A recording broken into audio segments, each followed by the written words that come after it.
You know what sound that is, folks? You betcha. That's another ElkWorks Noon Whistle. I'm Chris Trottier. And I'm John Anzalone, and we have the pleasure of speaking with Michelle Shilts today. How are you, Michelle? I'm good. Thanks for having me. Yeah, no, thanks for taking the time for us. Really great topic. You have some exciting news for people and something you're really passionate about. So I'm going to let you, I don't want to steal the fire. I'm going to let you start with, we're talking about safe haven boxes, correct? Yes, we are. All right. Well, maybe give us a little, just a tiny background. I know you could go way back on what they are, how they got started. Okay. Safe haven baby boxes it's in Wisconsin parlance, it's an infant safety device. They are installed usually at fire departments, hospitals, anywhere there's first responders. And they are a companion piece to safe haven legislation, which has been on the books in 50 states for 20 plus years. Most of those state statutes required face-to-face relinquishment. What a safe haven baby box does is it allows for 100% anonymity for the parent. So they can walk up to this box, that's in the wall of a fire station, hospital, police station, and put their baby in. It's a safe surrender. The first responders respond to that box within an average of under 2 minutes, and are able to take that baby, get it medical care, get it to the hospital, and get it on its way to a safe adoptive home. So they're at places that are 24/7, right? Man 24/7. And correct. A few years back, we wouldn't have been able to host one in Elkhorn, only because our fire department wasn't 24/7. But now we have staff in the building 24/7, and so that's what makes us eligible to do that. And there's some technology in though too, right? In the box, as far as like alarms to alert that a child has been put in there. And 3 levels of alarms in the boxes. There is a silent alarm that goes off when the door is opened from the outside that alerts the first responders that the baby box is active. Then when the infant is placed in the box, there is a beam, much like your garage door opener, the safety, that breaks that beam and then sends a 911 call out that there's been an infant placed in the box. Now that call goes out, but it's on a 60-second delay to allow for the parent to get out of Dodge, so to speak, to maintain their anonymity. So Michelle, tell us a little bit about what was your call to action? Obviously, we're sitting here, we're talking about this. Yeah. Talk about the call to action, where you have taken this, how we are having this conversation in the Elkhorn community. So 1 year ago yesterday, there was an infant boy found dead in a box in a field near Whitewater. And I read that news story and it broke my heart. I mean, it just absolutely crushed my heart. And I thought, we have safe haven. I knew this. Why is this still happening? And the story of that particular case is horrific. It is why safe haven laws exist, but it is also why a baby box could have probably saved that baby. But so I saw the news story the day after that baby was found. I reached out to my church and said, is this something that I can pursue I'm the chair of our Human Concerns Committee. Okay. Father Oriel said, absolutely, go after it, because I was going to go after it regardless, but it's just, if I could use you. That was my thought exactly. Yeah, we know people don't know your passion. Yeah. So it's okay. Your passion is admirable. When you get on something, it's admirable. There's a quote recently I saw, and it was, I'm good at a lot of things, but taking no for an answer is not one of them.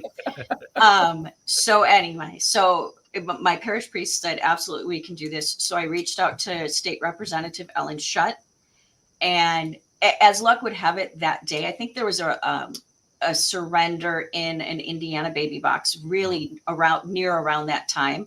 So when I did a Google search of safe haven, and what other places were doing so that this didn't happen, Safe Haven baby boxes is the first thing that came up in my Google search. And I thought, we need this in Wisconsin.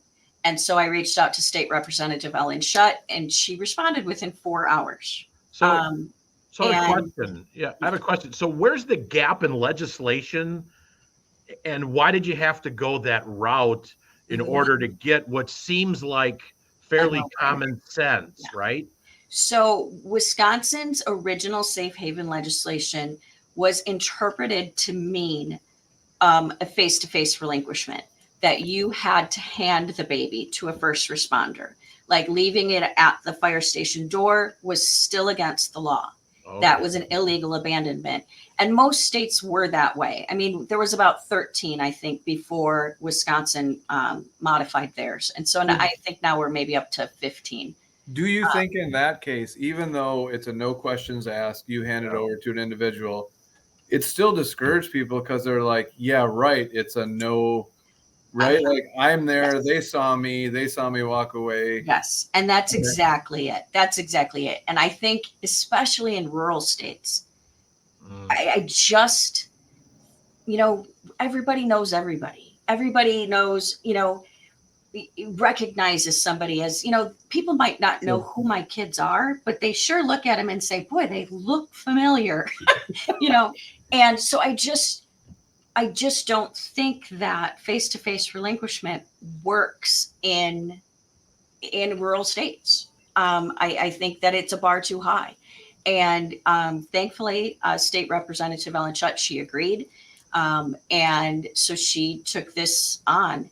And interestingly, and I didn't know this until the bill signing, she said it was quite a fight, that they had tried this 3 times before and it had failed.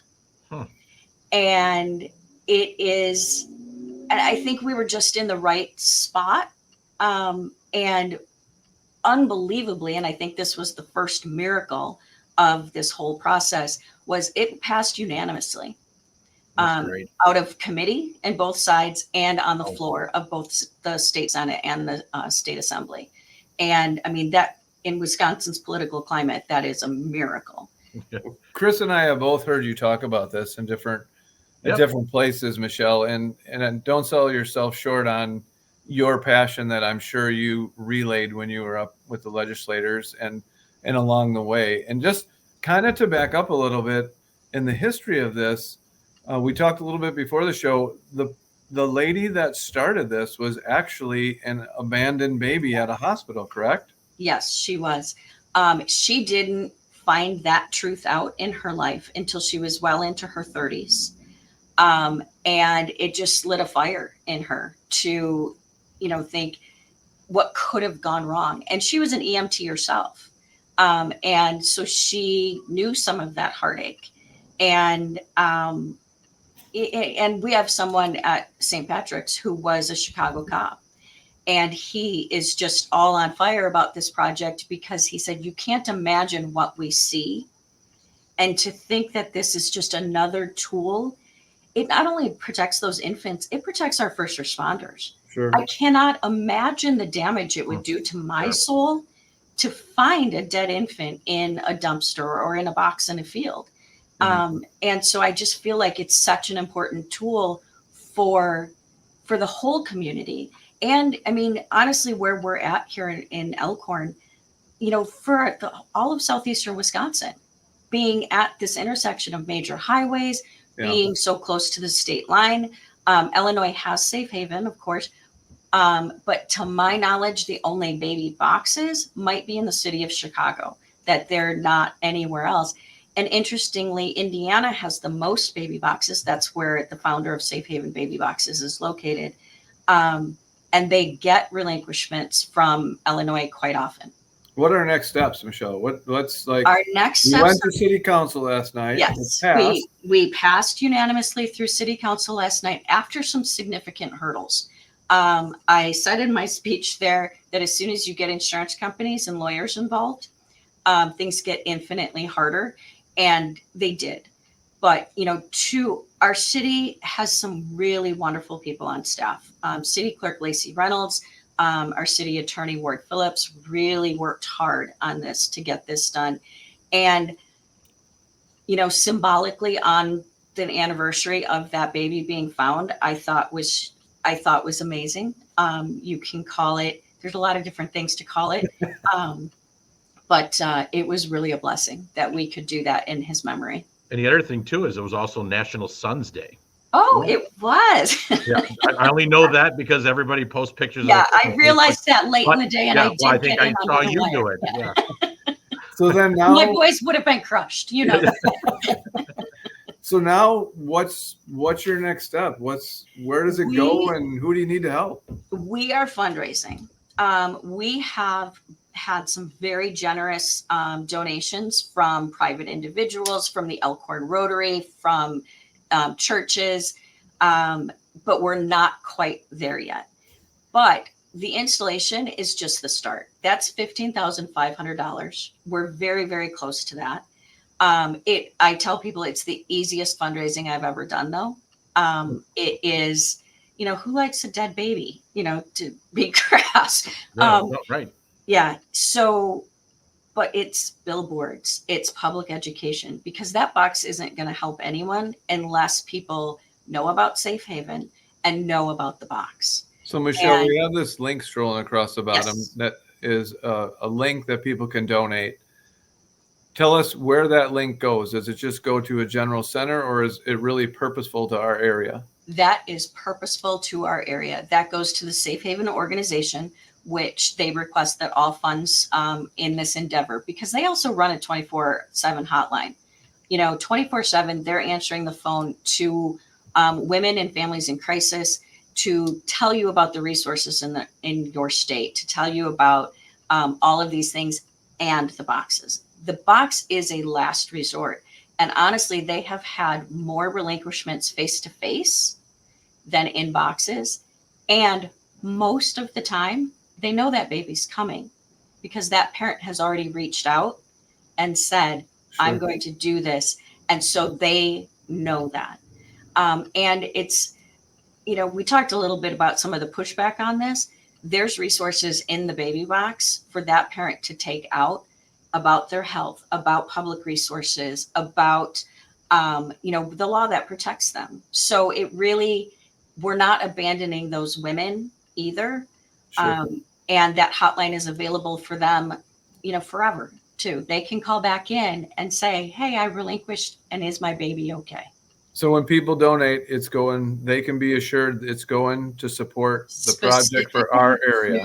Our area. Excellent. Yes. Excellent. Yeah. Awesome. Well, great work, Michelle. This is an amazing story, and we're so fortunate to have heard you speak about it. And congratulations on all your hard effort. Just to I just repeat overjoyed. the bad story that happened in Whitewater. So that's amazing. Yeah. Time goes by fast here in a Noon Whistle. So before we close, John, any shout outs or thank yous?